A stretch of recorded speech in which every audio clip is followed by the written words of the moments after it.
Mussoorie football athletics training centre में आयोजित football प्रतियोगिता बच्चों के बीच हुआ मुकाबले के साथ संपन्न हुई। इस मौके पर मुख्य अतिथि एमपीजी कॉलेज के पूर्व प्रधानाचार्य और महाविद्यालय वाणिज्य विभाग के अध्यक्ष सुनील पवार ने कहा कि बच्चों में खेल प्रतिभा निखारने में ये सेंटर अहम भूमिका निभाता है।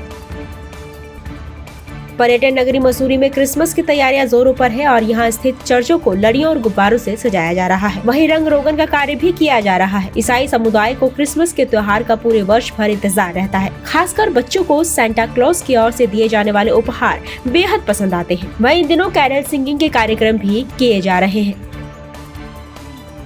पौड़ी जिले में भी 146 सांसदों के निलंबन के खिलाफ कांग्रेसी कार्यकर्ताओं ने कलेक्ट्रेट परिसर के पास आक्रोश व्यक्त किया और केंद्र सरकार का पुतला दहन कर नारेबाजी करते हुए विरोध प्रदर्शन किया। इस मौके पर कांग्रेस के जिला अध्यक्ष विनोद नेगी ने कहा कि चुने गए सदस्य लोगों की भावनाओं को संसद में बताकर कर्तव्यों का निर्वहन करते हैं।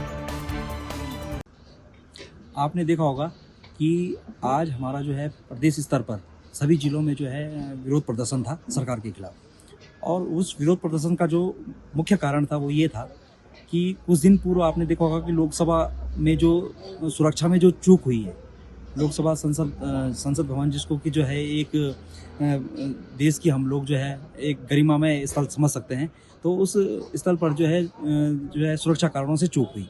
और उस चूक होने पर जो हमारे माननीय लोग थे, चाहे लोकसभा में जो हमारे सांसदगण हैं, राज्यसभा में सांसदगण हैं, तो उन लोगों ने यही प्रश्न जो है वहाँ पर उठाए थे कि भाई आखिर ये चूक किस कारण से हुई और इसके पीछे की वजह क्या है।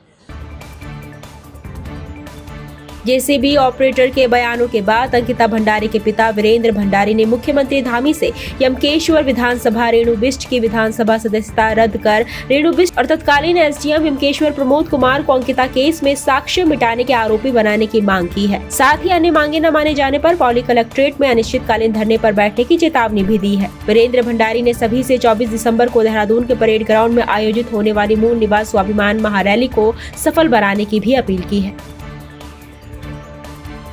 आज कोरदार न्यायालय में बयान होने थे, तो जो मेन था आज दीपक ने कहा जो रेणु बिष्ट यमकेश्वर क्षेत्र के विधायक हैं उनके आदेश से रिजॉर्ट तोड़ा गया। और दूसरी ये है कि मैं मुख्यमंत्री पुष्कर सिंह धामी से ये कहना चाहता हूँ कि आपको पता पड़ गया, वैसे भी आपको पता था, लेकिन आप एसआईटी ने उन जो आरोपी बनने चाहिए थे उनको हमारे गवाह बना रखे हैं। तो मैं पुष्कर सिंह धामी से एक साफ ये कहना चाहता हूं कि आप इनसे विधानसभा सदस्य से इस्तीफा दिलाओ और इनको तुरंत आरोपी बनाओ। और दूसरी बात यह है कि जो एसआईटी द्वारा पुष्पदीप के जो 6 महीने पुरानी जो कॉल रिकॉर्डिंग निकाली गई, तो मैं एसआईटी को कहना चाहता हूं कि आप 28 अगस्त 2022 से और 23 सितंबर 2022 की कॉल डिटेल निकाली जाए। किनकी? इन तीनों की, पुलकित आर्य की, सौरभ भास्कर की और अंकित गुप्ता की, ताकि पता चले कि आखिरी वीआईपी है कौन। और दूसरा ये है कि एसआईटी द्वारा उन गवाहों को हमारे गवाह बना गए हैं जो आरोपी हैं। उनमें एक तो रेणु बिष्ट, विनोद आर्य हुआ, तुम्हारे सत्य प्रकाश राठौर हुए और एसडीएम प्रमोद कुमार, जिन्होंने रेणु बिष्ट का पूरा साथ दिया और रिजॉर्ट तोड़ाने में इनका भी हाथ है। इनको भी सस्पेंड करना चाहिए था। दूसरी बात कि अभी परसों में जब सुना कि 2 पटवारी विवेक कुमार और वैभव प्रताप को बहाल कर दिया गया और 3 साल तक इनकी आधा सैलरी मिलेगी, क्यों? इनको 10 साल की सस्पेंड होनी चाहिए। एसआईटी द्वारा पुलकित आर्य, सौरभ भास्कर और अंकित गुप्ता की कॉल डिटेल नहीं निकाली गई तो हम धरने पे डीएम कार्यालय में बैठ जाएंगे अनिश्चितकालीन। 24 दिसंबर को जो वहाँ पे मूल निवास रैली निकाली जा रही है देहरादून में, तो मैं उत्तराखंड के जो हमारे गढ़वाली लोग हैं उनको समस्त में हाथ जोड़कर कहना चाहता हूँ कि आप वहाँ पे उस रैली में भाग लें।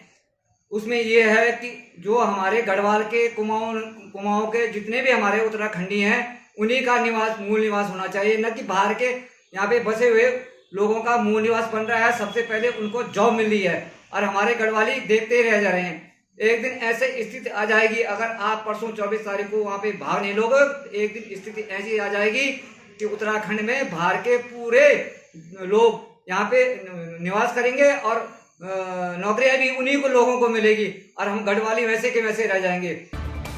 कोटद्वार विधानसभा क्षेत्र में सड़कों के नवीनीकरण का कार्य युद्ध स्तर पर चल रहा है। क्षेत्र की मुख्य सड़कों और संपर्क मार्गों को नए सिरे से बनवाया जा रहा है और पुरानी सड़कों का सुधारीकरण किया जा रहा है। उत्तराखंड विधानसभा अध्यक्ष ऋतु खंडूरी भूषण ने विधानसभा कोटद्वार में लगभग 9 करोड़ की लागत से विभिन्न सड़कों संपर्क मार्ग का शिलान्यास किया, जिनकी लंबाई 15 किलोमीटर से अधिक है।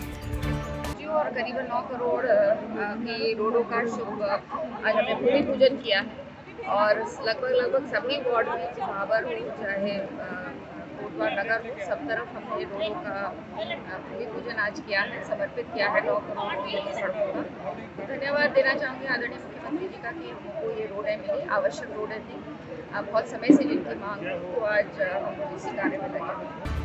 कैबिनेट मंत्री और सोमेश्वर विधायक रेखा आर्य ने ग्राम पंचायत कनाल बुंगाल मोड़ा में विकसित भारत संकल्प यात्रा कार्यक्रम में प्रतिभाग किया, जहां स्थानीय कार्यकर्ताओं ने उनका भव्य स्वागत किया। कनाल बुंगा पहुंचकर उन्होंने विभिन्न विभागों की ओर से लगाए गए स्टॉलों का निरीक्षण किया और उनकी जानकारी ली।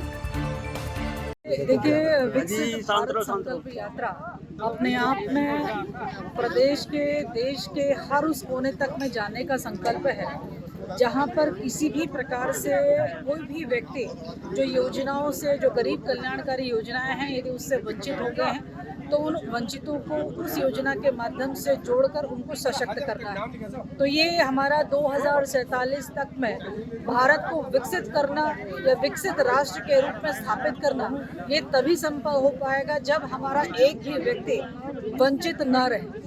तो विकसित भारत संकल्प रथ यात्रा प्रधानमंत्री जी मोदी जी का बहुउद्देशीय जनसंपर्क कार्यक्रम है और गरीबों के कल्याण संदर्भित योजनाओं को उन तक जोड़ने का, जो जुड़े हुए हैं उनके अतिरिक्त जो रह गए हैं उनको उससे कनेक्ट करने का एक बहुत अच्छा जो है वह माध्यम बन रहा है। निश्चित रूप से इस प्रकार के प्रयासों से लोग सीधे प्रधानमंत्री जी की योजनाओं से आच्छादित हुए भी हैं, जो नहीं हो पाए हैं वे इस योजनाओं में आवेदन करते हुए पुनः उसका लाभ ले रहे हैं। और मुझे लगता है कि यह आने वाले समय के लिए भी और देश के अर्थव्यवस्था के लिए भी, देश के विकास के लिए भी बहुत जरूरी है।